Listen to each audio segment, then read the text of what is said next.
میرے آقا کریم صلی اللہ علیہ وآلہ وسلم کی تشریف آوری سے پہلے دنیا میں انسان موجود تھے، انسانیت نہیں تھی.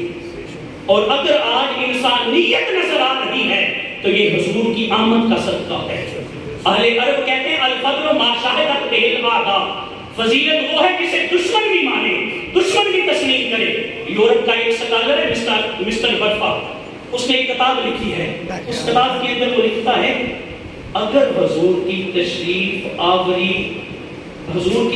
آوری سے پہلے نسل انسانیت جس ڈگر پہ چل رہی تھی اسی ڈگر پہ چلتی رہتی تو آج دنیا میں جانور ہوتے، انسان نہ ہوتے، لوگوں کے سینوں کے اندر انسانیت نہ ہوتی. یہ مسٹر برفا نے لکھا ہے.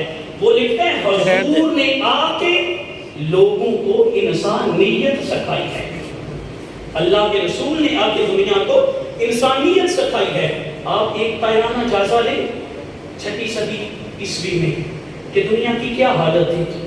عرب کے اندر باپ فوت ہو جاتا، بیٹے جائیداد تقسیم کرتے تو ماں کو مال وراثت سمجھا جاتا تھا.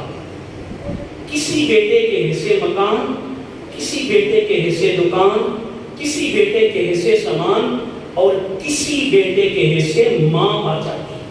اور جس بیٹے کے حصے ماں آتی نا، وہ چاہتا تو ماں کو نوکرانی بنا کے رکھتا اور چاہتا تو اکاس کے میلے میں بیچ کر دنیا کی دولت حاصل کرتا.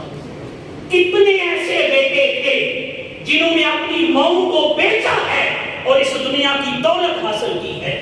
میرے آقا کریم کی تشریف آوری سے پہلے بچیوں کو زندہ درگور کیا جا رہا ہے. مصر کے اندر ہر سال ایک جوان بچی کو دریائے نیل میں بہاتے تاکہ پہلے سے پانی زیادہ آئے. یونان کے اندر معذور بچوں کو، اگر کوئی بچہ کمزور پیدا ہوتا، معذور بچہ پیدا ہوتا تو اس کو پہاڑ کی چوٹی سے نیچے گرا دیتے کہ کمزور بچے کو معاشرے کے اندر زندہ رہنے کا حق نہیں ہے. اور ہندوستان کے اندر ستی کی رسم تھی کہ خامد فوت ہو گیا، شوہر فوت ہو گیا، اس کو آگ لگاتے تو زندہ بیوی کو مردہ شوہر کے ساتھ باندھ کر دونوں کو آگ لگا دیتی. بیوہ عورت کو زندہ رہنے کا حق نہیں، بیوہ عورت کو زندہ رہنے کا حق نہیں. بیوہ عورت مردہ خامد کے ساتھ آگ میں جل جاتی. یہ ستی کی رسم تھی. کیا کیا ظلم ہو رہے تھے دنیا میں. پھر میرے آقا کریم کی تشریف آوری ہوئی. جب میرے آقا دنیا میں آئے اب تبدیلی کیا آئی ہے. پہلے ماؤں کو منڈیوں میں بیچا جا رہا تھا. میرے کریم نبی دنیا میں تشریف لائے. اللہ کے حبیب نے ارشاد فرمایا اور دنیا والوں سنو، پہلے ماؤں کو منڈیوں میں بیچا جا رہا تھا. جب میرے آقا تشریف لائے اب ماؤں کے قدموں میں جنت تلاش کی جا رہی ہے. ابن ماجہ کے اندر حدیث مبارک ہے، میرے کریم نبی نے اپنی دنیا میں اعلان کیا لوگوں سنو ان الجنت تحت اقدام امہات المومنین. اے میرا کلمہ پڑھنے والوں سنو، تمہاری جنت کو میرے رب نے تمہاری ماں کے قدموں کے نیچے رکھا ہے. اور اسی حدیث مبارکہ میں اللہ کے حبیب نے دوسرے مقام پہ ارشاد فرمایا والوالد اوسط ابواب الجنہ.